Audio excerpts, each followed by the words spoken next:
ان الحمد للہ والصلاة والسلام علی رسول اللہ. اعوذ باللہ من الشیطان الرجیم. بسم اللہ الرحمن الرحیم.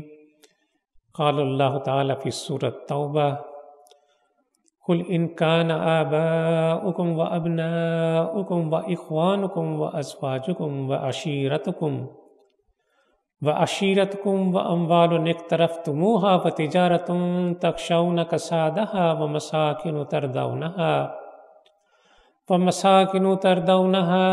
احب الیکم من اللہ ورسولہ وجہاد فی سبیلہ فتربصوا حتی یأتی اللہ بامرہ واللہ لا یہدی القوم الفاسقین. اے نبی صلی اللہ علیہ وسلم، کہہ دو کہ اگر تمہارے باپ اور تمہارے بیٹے اور تمہارے بھائی اور تمہاری بیویاں اور تمہارے عزیز و اقارب اور تمہارے وہ مال جو تم نے کمائے ہیں اور تمہارے وہ کاروبار جن کے باندھ پڑ جانے کا تم کو خوف ہے اور تمہارے وہ گھر جو تم کو بہت پسند ہیں، تم کو اللہ اور اس کے رسول اور اس کی راہ میں جہاد سے عزیز تر ہے، تو انتظار کرو یہاں تک کہ اللہ اپنا فیصلہ تمہارے سامنے لے آئے، اور اللہ فاسق لوگوں کی رہنمائی نہیں کیا کرتا. ناظرین کرام، والدین، بیوی بچے، مال و دولت، خاندان و قبیلہ، یہ سب انسان کی محبت کے فطری ودیت کردہ تقاضے ہیں. اس آیت مبارکہ میں انسانی محبت کے فطری جذبے کی نفی نہیں کی گئی.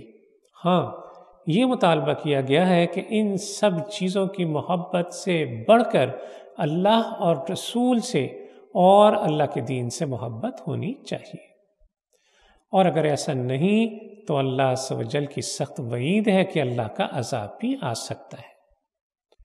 پھر آیت کے آخر میں یہ کہہ کر کہ اللہ فاسق قوم کو ہدایت نہیں دیتا، اس طرف اشارہ فرما دیا کہ ایسے لوگ جو اللہ اور اس کے رسول کو سب سے بڑھ کر محبوب نہیں رکھتے، وہ فسق و گناہ میں مبتلا ہیں، راہ حق سے ہٹے ہوئے ہیں. یہی لوگ ہدایت الہی سے محروم ہیں. بس مومن کو جان لینا چاہیے کہ اس کے لیے نبی کریم صلی اللہ علیہ وسلم سے محبت کس درجے اہم اور کس قدر ضروری ہے.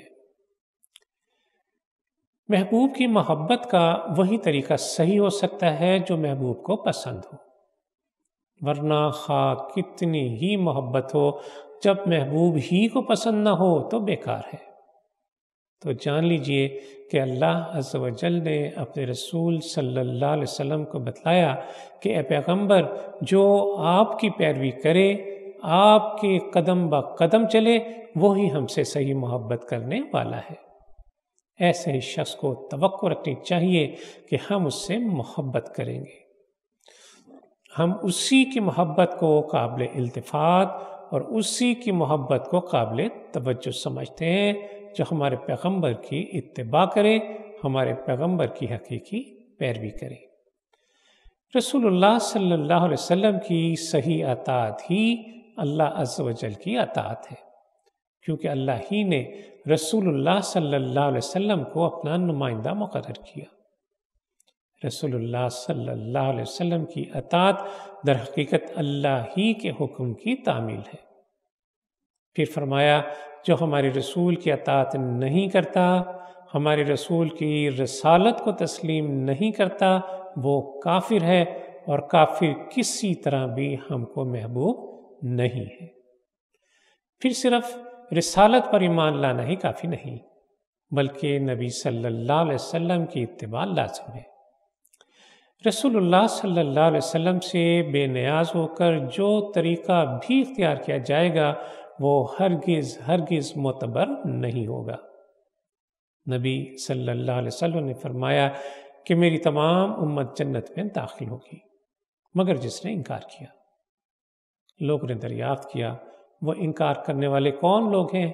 تو آپ صلی اللہ علیہ وسلم نے فرمایا کہ جس نے میری اطاعت کی وہ جنت میں داخل ہوگا، اور جس نے نافرمانی کی اس نے میرا انکار کیا.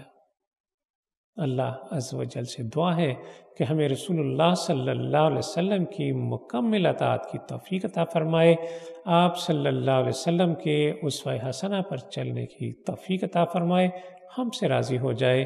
وصلی اللہ تعالی علی خیر خلقہ محمد وعلی آلہ وصحبہ وسلم۔ صلو علی